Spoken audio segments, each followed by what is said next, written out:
আধার card থাকলেই দারুণ খুশির খবর সমস্ত ভারতবাসীদের জন্য। ইতিমধ্যেই কেন্দ্রীয় সরকারের তরফ থেকে একটি খুশির খবর ঘোষণা করা হয়েছে। তো বন্ধুরা, যদি আপনাদের আধার কার্ড থাকে তাহলে এই ভিডিওটি আপনার জন্য একটি গুরুত্বপূর্ণ ভিডিও হতে চলেছে, কেননা কেন্দ্রীয় সরকারের তরফ থেকে কি ঘোষণা করা হয়েছে এই ভিডিওটিতে আপনাদেরকে ডিটেলসেই জানিয়ে দেব।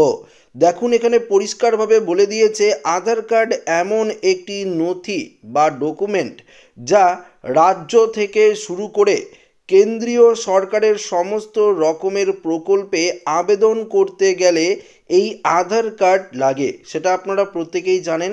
এছাড়াও আধার কার্ড ছাড়া আপনারা ব্যাংক অ্যাকাউন্টও খুলতে পারবেন না। তো বুঝতেই পারছেন যে ভারতের সমস্ত নাগরিকদের জন্য এখন আধার কার্ড খুবই একটি গুরুত্বপূর্ণ ডকুমেন্ট হয়ে উঠেছে। আপনাদের আধার কার্ডের সাথে যদি ব্যাংক অ্যাকাউন্ট লিঙ্ক না থাকে তাহলে কি আপনারা ব্যাংকে কোনো সরকারি প্রকল্পের টাকা পাবেন? সেটাও কিন্তু পাবেন না। তো বুঝতে পারছেন আধার কার্ড কতটা গুরুত্বপূর্ণ ডকুমেন্ট। তবে এই আধার কার্ডকে নিয়ে কেন্দ্রীয় সরকার একটি নতুন প্রকল্প চালু করেছে, যেই প্রকল্পে আপনারা সবাই একটি দারুণ সুবিধা পাবেন।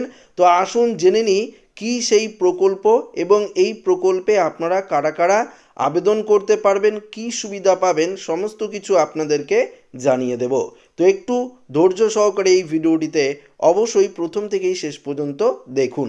এখানে পরিষ্কার বলে দিয়েছে কোনো জমির দলিল বা নথি লাগবে না, শুধু আধার কার্ড দেখিয়েই পাওয়া যাবে ঋণ। কেন্দ্রীয় সরকারের এই ঋণের সুবিধা দেয়। কারা কারা পান এই ঋণের সুবিধা, কি কি শর্তই বা রয়েছে আপনাদেরকে জানিয়ে দেব। দেখুন, এখানে পরিষ্কার বলে দিয়েছে গ্রামীণ শহরতলি ও শহর অঞ্চলের ছোট ব্যবসায়ীদের জন্য এই ঋণের সুবিধা দেওয়া হয়। এই ঋণ মোট 3 ধাপে পাওয়া যায়। প্রথম ধাপে ব্যবসায়ীরা 10,000 টাকা ঋণ পাবেন, যা 12 মাসের মধ্যে আপনাদেরকে পরিশোধ করতে হবে। দেখুন, পরিষ্কার বলে দিয়েছে 10,000 টাকার ঋণ পাবেন, 12 মাসের মধ্যে আপনাদের পরিশোধ করতে হবে। পরের ধাপে আপনারা 20,000 টাকার ঋণ পাবেন, যদিও সেই টাকাও নির্দিষ্ট সময়ে পরিশোধ করলে। তৃতীয় ধাপে আপনারা কিন্তু 50,000 টাকার যে ঋণ, সেই ঋণটা আপনারা পাবেন। তো বুঝতেই পারছেন এখন কিন্তু ঋণ নিতে গেলে অর্থাৎ লোন নিতে গেলে আপনাদের কিন্তু অনেক কিছু ডকুমেন্টস দিতে হয়, অনেক কিছু লাগে, তারপরে কিন্তু আপনারা লোন নিতে পারেন।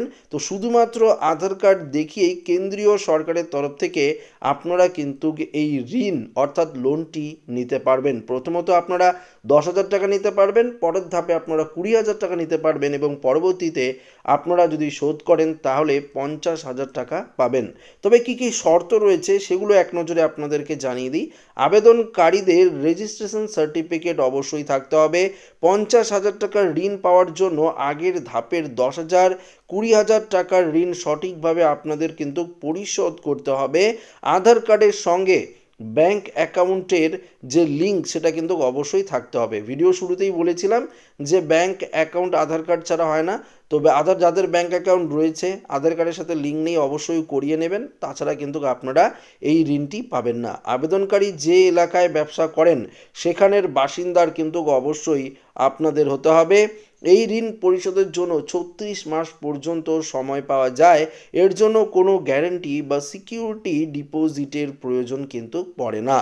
তবে আসুন আপনাদেরকে জানিয়ে দিই যে আপনারা এই যে ঋণ প্রকল্প রয়েছে কেন্দ্রীয় সরকারের আধার কার্ডকে নিয়ে, সেটা আপনারা কিভাবে পাবেন, অনলাইন না অফলাইনে আবেদন করতে হবে সেটা আপনাদেরকে জানিয়ে দিই।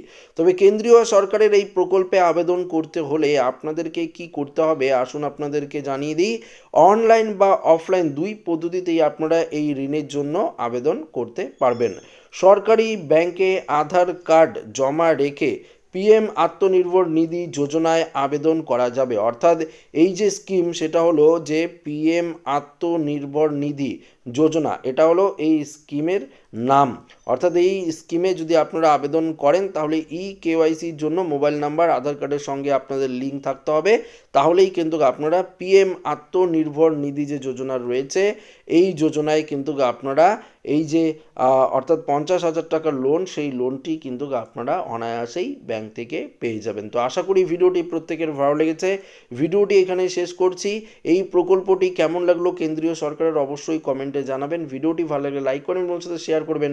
নতুন হয়ে থাকলে চ্যানেলটিকে সাবস্ক্রাইব করে নেবেন। ধন্যবাদ।